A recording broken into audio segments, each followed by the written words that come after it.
You were chosen, not by accident, not by luck, but by divine intention, set apart for something sacred, something eternal. And yet, why does this particular battle, the sexual one, hit you deeper than any other? Why is it this area that feels like war? Why do you burn inside, even when you're trying to walk in purity? Let's be real. You're not crazy. You're not weak. You're not broken beyond repair. This is a battle almost every chosen one faces, but almost no one dares to speak of. Because this isn't the kind of war you can show. This isn't the kind of pain you can post. This is the kind that lives in silence, that screams in secret, that makes you question if you're still worthy of the calling. But hear me now. The shame is not yours. The silence is not protection. It's a trap.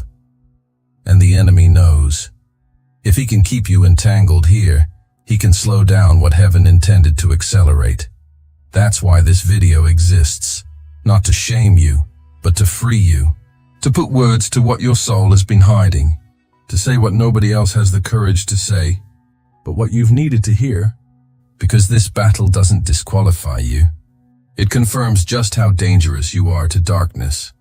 And if you stay until the end, you'll understand why this has been the war of your life and why your breakthrough will mark the beginning of something holy. Now, if this is already resonating with something deep inside you, hit the like button, subscribe if you haven't yet, and comment 99 in the chat, because 99 represents the number heaven left behind to chase after you. You're not abandoned. You're being pursued. Let's begin. They see your strength, your anointing, your resilience. But what they don't see is the battlefield behind your smile. This war doesn't look like chaos from the outside. It's not loud. It doesn't leave bruises on your skin. It leaves them on your soul. Because this isn't just a physical war. It's spiritual assassination. A war designed with precision. Not to kill your body, but to infect your identity. When God marks your life, hell doesn't launch an obvious attack. It marks your desire, because it knows, if it can't stop your calling, it'll corrupt the vessel carrying it. And what's the fastest way to distort the vessel? Seduction, isolation, guilt. Repeat. The enemy doesn't tempt you just to make you sin. He tempts you to disconnect you from your purpose, from your power, and from your perception of who you really are in God. That's why the attack comes when you're tired, not when you're full of fire, but when you're hungry for something deeper, for affection, for connection, for comfort. He offers the illusion of love, knowing it will leave you emptier than before. And here's what nobody tells you. Sometimes, temptation doesn't feel evil. It feels familiar. It feels like, finally someone sees me. It feels like, this is harmless. But it's a slow leak. One that empties your discernment drop by drop until you don't even recognize yourself in the mirror. This is the hidden war. The one fought in silence. The one waged between verses of worship and moments of regret. The one where the same mouth that prays in the morning feels too ashamed to speak by nightfall. You're not fighting because you're unholy. You're fighting because you're chosen. The enemy doesn't chase the ones who are already chained. He comes after those who have keys. And what's wild is how strategic this warfare really is. He doesn't always send demons. He sends dopamine. He uses your own biology. He floods your body with cravings, then whispers that you're unworthy for having them. It's a trap of double guilt. First the temptation, then the accusation. But here's the revelation. You don't overcome by pretending the war doesn't exist. You overcome by admitting it and fighting back anyway. You fight with awareness. You fight with truth. You fight knowing that feeling is not the same as failing. Temptation is not sin. Silence is not holiness. And shame is not from God. This war is hidden, because exposing it terrifies darkness. Because if you ever realize that your greatest battlefield is actually the birthplace of your greatest breakthrough, you become unshakable. What if the enemy keeps dragging you back to this same weakness? Not because you're weak, but because he knows what's about to be born from your deliverance, your story, your voice, your freedom, your anointing, your ministry, all of it, forged in fire. The same fire that almost destroyed you is about to ignite you. So let me ask you this. What if your greatest shame isn't a curse, but a clue? A clue that this is the exact place where heaven plans to turn the tide. You were never meant to fight this alone, and you were never meant to be defined by the battle. You are not what you've done. You are not what you've felt. You are not what tempted you. You are who God says you are.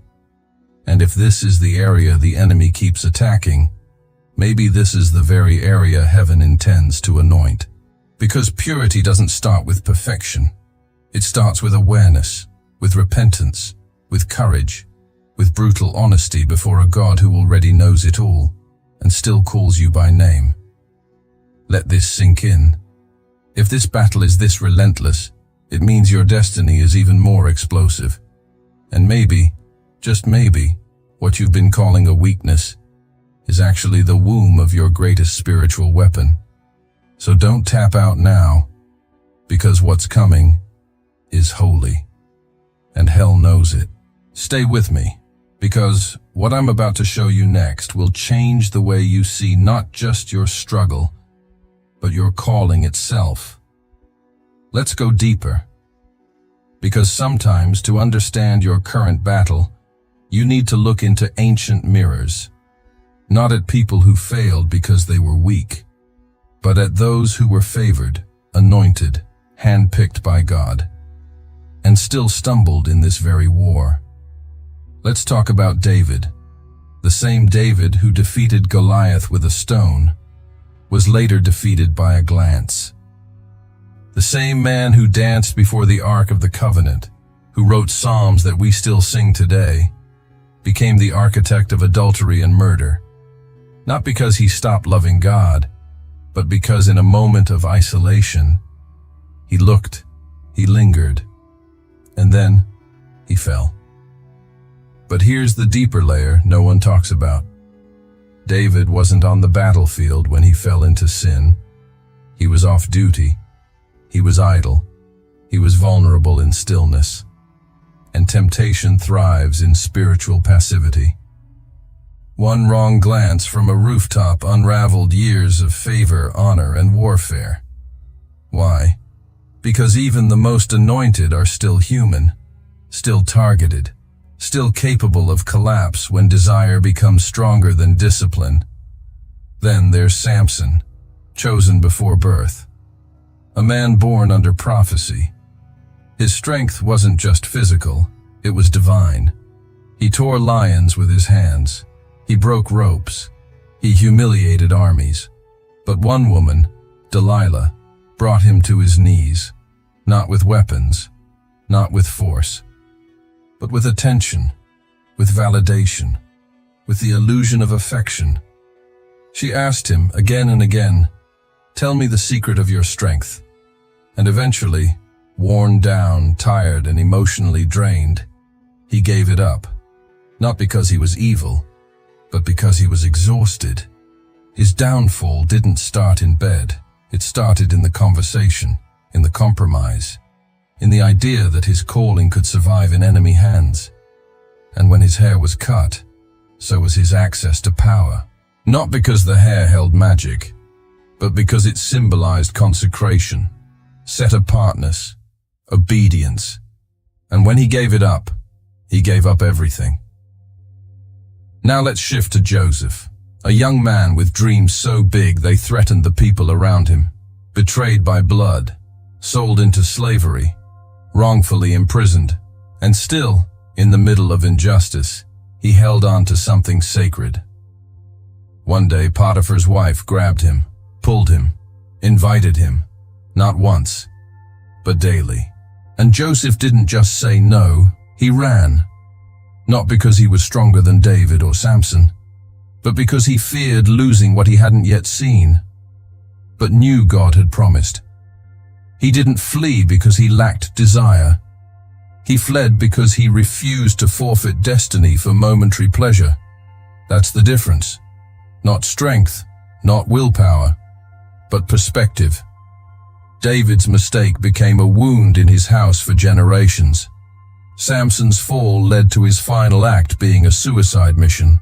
But Joseph's integrity led to promotion, to restoration, to divine placement in Pharaoh's palace, because he passed the test in private.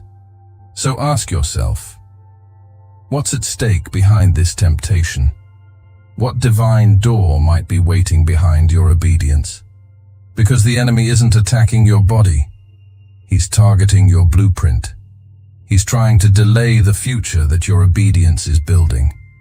He doesn't want to steal your moment. He wants to steal your legacy, your lineage, your impact. He wants to reroute your life with a single compromise because he knows how powerful you'll become if you stay the course. But here's the revelation. You are not defined by your lowest moment, but by what you choose next. Even David, after falling, got back up. He repented, he wept, and God still used him to birth the lineage of the Messiah. That means failure doesn't cancel favor, but ignoring conviction might. So the question isn't, will I ever feel temptation? The question is, what will I choose when it comes? Because legacy is not built in stages. It's built in secrets, in moments where no one is watching, when you could say yes, but choose to say no.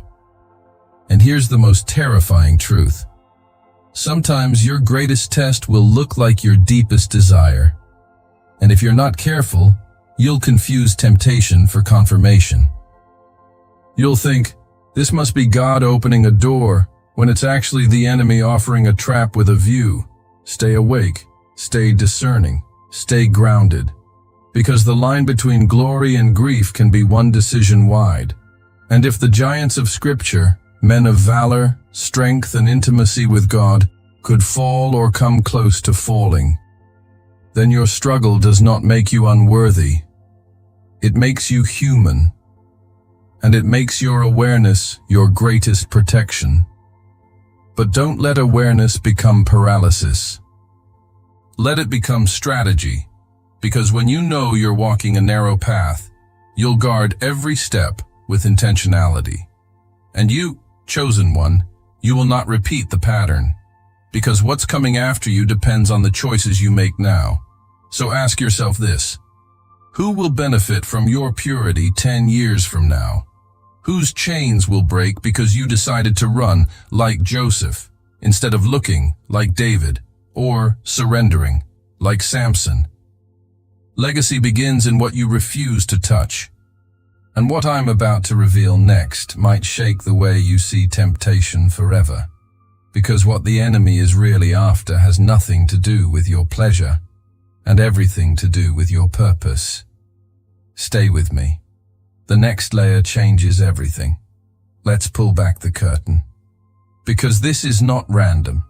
This war you're in, it's not a coincidence. It's calculated, planned, engineered by darkness with one goal: to cripple the chosen before they activate. And the first place the enemy strikes? Your sexuality. Not because it's dirty, but because it's divine. Sexuality isn't just physical, it's spiritual, it's creative, it's covenantal.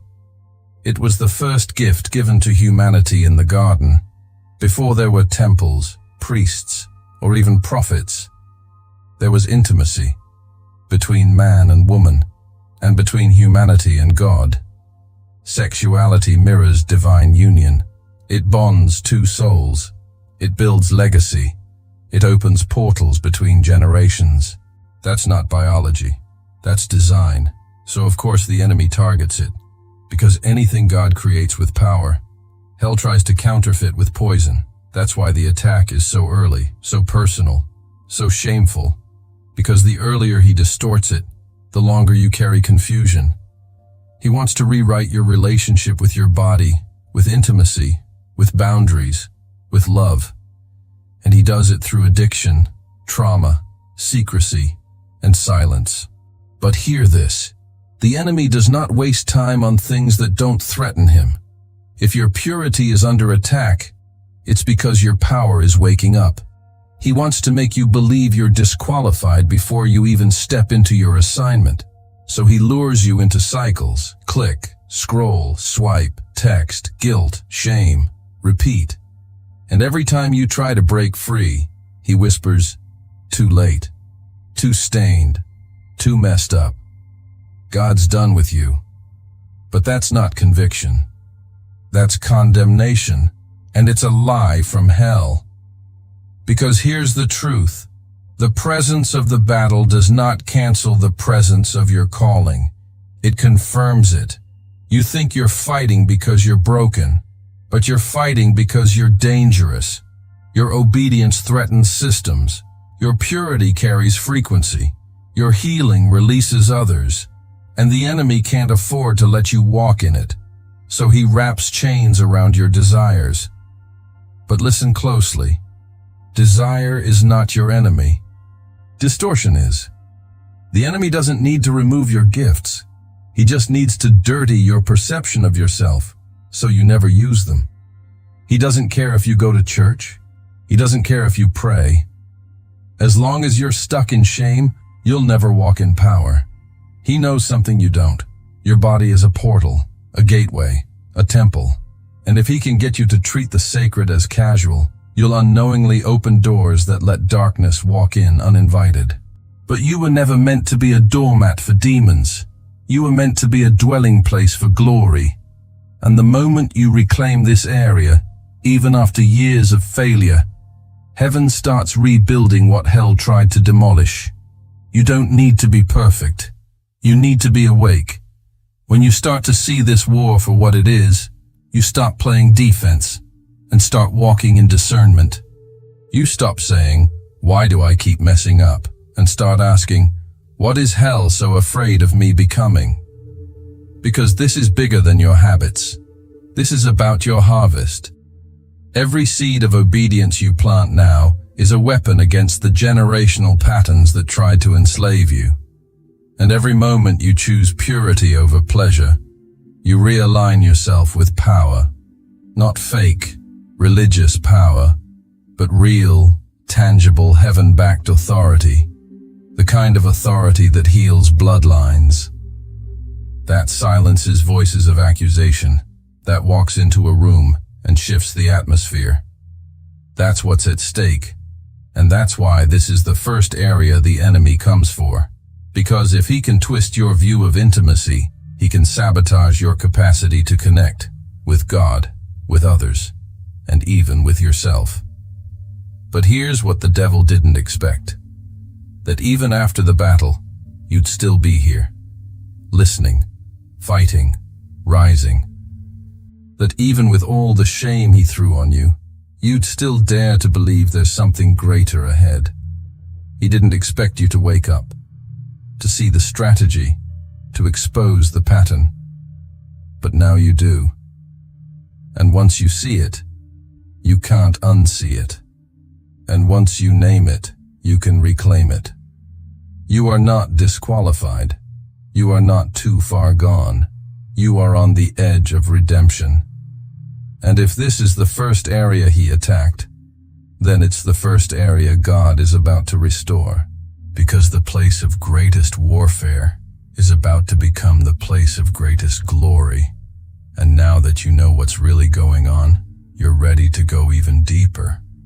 What I'm about to show you next is not just about resisting sin. It's about unlocking a level of intimacy with God that turns purity into power. You don't want to miss this. What's coming will shift everything. Let's be honest. Most of this war isn't happening in public.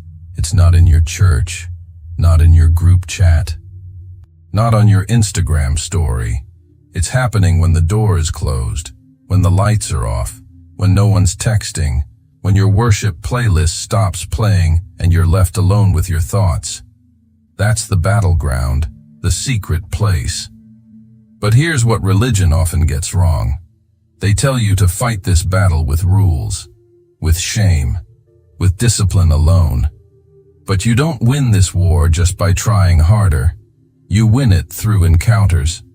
Because discipline might modify behavior, but only divine presence transforms identity. You see, the secret place is not just a room. It's not just a prayer corner. It's the space where your soul gets exposed and embraced at the same time, where you bring what's raw, not what's rehearsed. God is not impressed with perfect prayers. He's moved by honest ones. And in that honesty, when you bring your failure instead of hiding it, when you confess the urges, the images, the struggles, the cycles, something sacred happens. Heaven doesn't turn away. It leans in. Because God never asked you to be perfect. He asked you to be transparent. The secret place is not where you prove your holiness. It's where you surrender your humanity. It's where your mask falls, where your voice trembles, where your tears finally tell the truth your words have been avoiding. And in that moment, when you stop hiding, healing begins. Because here's the supernatural principle. God only heals what you're willing to expose. What remains in darkness remains in bondage. But the moment you speak it in the presence of the holy, it loses its grip. Shame shrinks in the light. Sin suffocates in the presence of grace. Because grace doesn't just forgive. It restores. In the secret place, your weakness becomes an invitation for God's power to invade. It's where whispers become weapons, where I can't becomes God, you can, where cycles begin to break not by force, but by fire. This is the place where demons tremble, not because you're shouting, but because you're surrendering.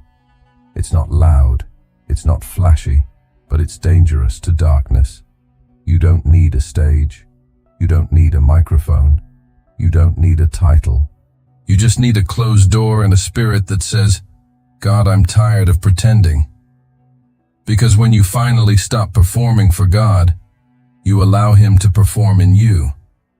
And what happens next isn't just deliverance, it's transformation. You begin to change not because you fear punishment, but because you've tasted presence. And once you've encountered that, nothing else satisfies. The secret place is not your last resort. It's your source of power. It's where you'll hear the whisper, "You're still mine." Even after you fell, even after you ran, even after you did the very thing you said you'd never do again. Because God is not afraid of your mess. He walks into it with mercy in His hands and strategy in His voice. In that sacred space, He doesn't just forgive the sin, He rewrites the identity. He shows you who you really are, not what the addiction says, not what the shame screams, not what the enemy accuses, but what He designed from the beginning. Chosen, called, clean, capable, covered. That's what gets unlocked in the secret place. Not perfection, but power through surrender. And the irony? The place where you feel the weakest, when your voice is shaking, when your flesh is screaming, when your heart feels numb, is exactly where God releases His strongest waves of grace. You don't have to have it all together. You just have to show up. Because when you show up in the secret place, God starts a holy takeover. And what used to control you starts losing its voice, its power, its pull. Because now, something stronger has entered the equation. Intimacy with the Almighty. And when that becomes your addiction, There's no counterfeit that can satisfy you anymore. So here's the question. Will you keep hiding behind religion, performance, and silence? Or will you enter the place where heaven does surgery, not on your behavior, but on your soul?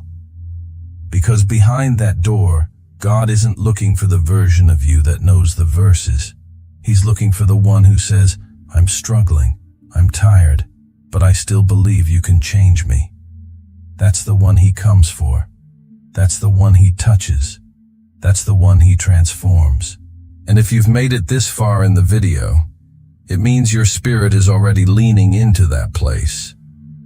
So don't stop now, because in the next part, we're going to talk about something most people have never realized.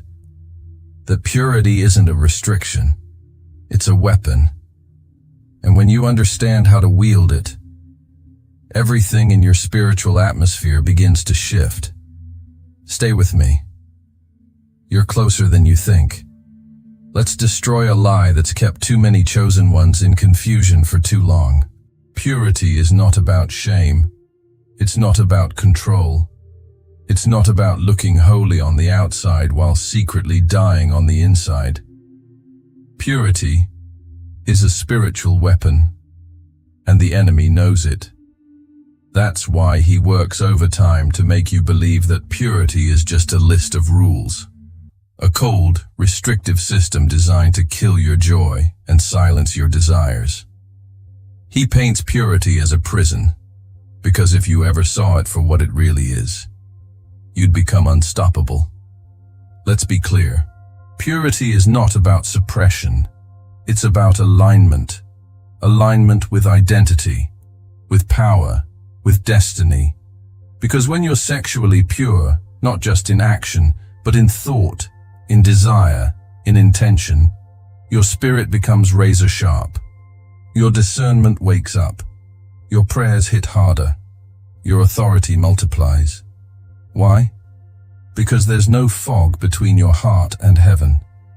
You're no longer being drained by cycles that bleed your energy. You're no longer giving pieces of yourself to people who were never assigned to carry you. You're no longer exchanging your future for 5 seconds of forgettable comfort. You become undistracted, and therefore dangerous. Listen, the enemy doesn't care about your pleasure. He cares about your power. He wants you bound, not because of lust, but because he knows what you'd activate if you ever walked in freedom. Because purity is more than abstaining from sex. It's walking in a state of spiritual clarity. It's hearing God before you hear temptation. It's seeing the trap before you step in it. It's feeling his presence so strongly that anything fake becomes obvious. That's why when you're truly walking in purity, you stop falling for counterfeits. You don't need validation from strangers. You don't chase relationships that look good but starve your soul. You don't beg for attention because you know you're already seen by heaven. And here's something no one tells you. Purity attracts provision. It positions you. It opens divine doors. Because God won't build legacy on contaminated foundations. He's looking for hearts that won't sell sacred ground for momentary pleasure. He's looking for warriors who understand. Consecration is the price for dominion. This is about influence, territory, impact, not rules. Do you really think the people God is raising to shift nations can afford to be tangled in secret sin? Absolutely not. Because when your spirit is leaking through compromise, you lose the weight of your words. You lose the sound of your authority. You might still be speaking, but hell's no longer listening. And that's what the enemy wants. A generation of gifted people who are powerless, talented but tormented, visible but empty, loud but ineffective. But that's not going to be you.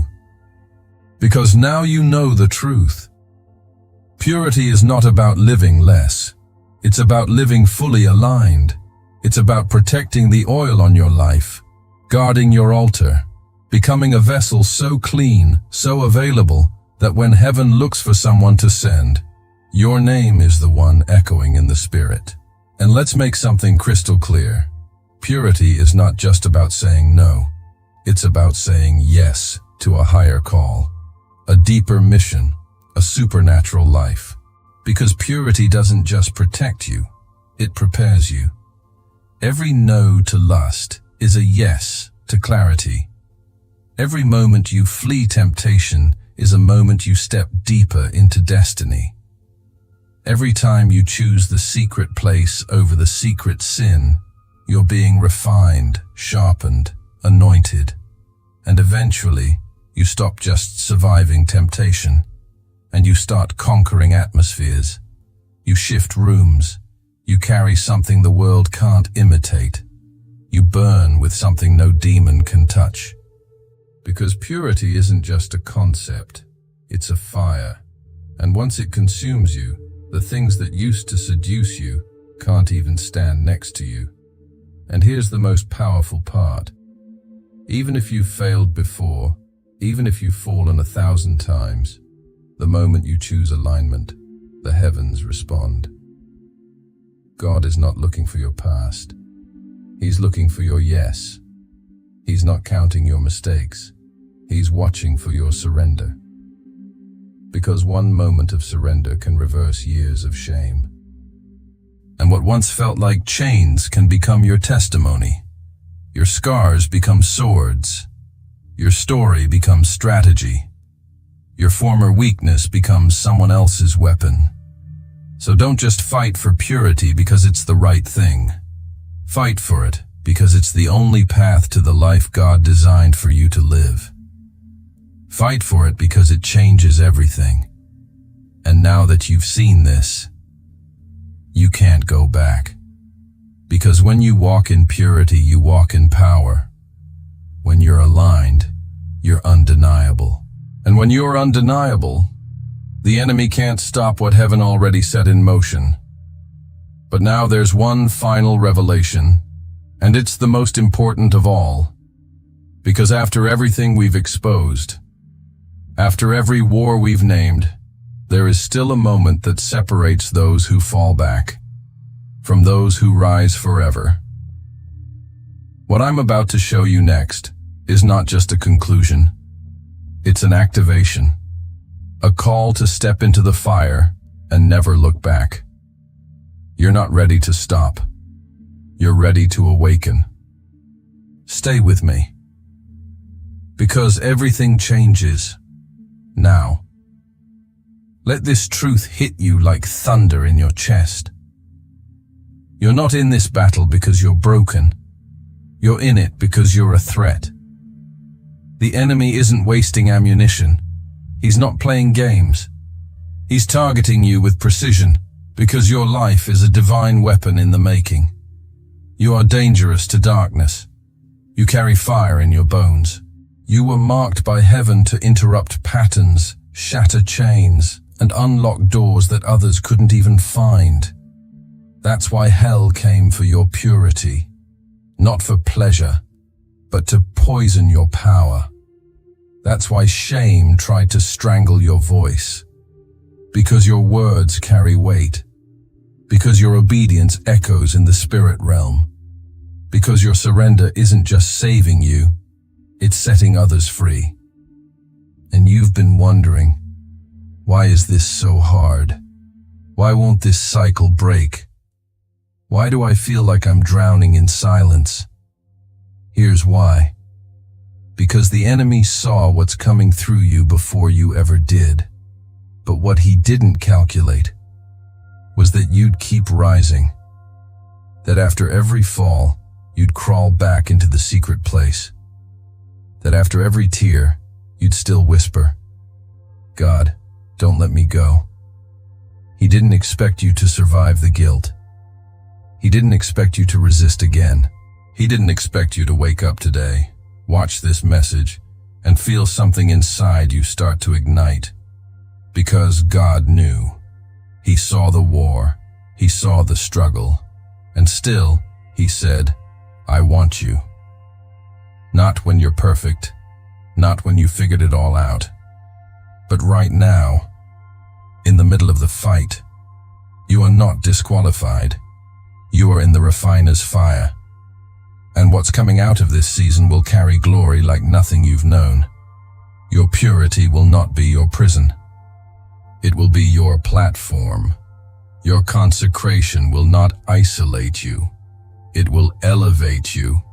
Because when God finishes what He started in you, even the demons that tried to destroy you will have to watch you walk in victory. So hear this as a prophetic charge to your spirit. You are not what tried to take you out. You are not what you did in the dark. You are not the worst moment of your life.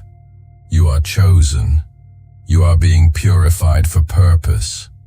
You are rising, for real this time. If this message lit something in your soul, comment this right now. My struggle is not my identity. It's my testimony in progress. Because what once enslaved you is about to become the very story that frees others. You're not the same anymore. You've seen too much. You've awakened. And now you walk with fire. The kind that cleanses. The kind that leads. The kind that burns through everything hell tried to build. And if you feel that fire, share this video with someone who needs to wake up too. Because this generation doesn't need more noise. It needs voices that carry consecration. And that is you. Walk in it. Own it. Burn with it. You're not done. You're just getting started.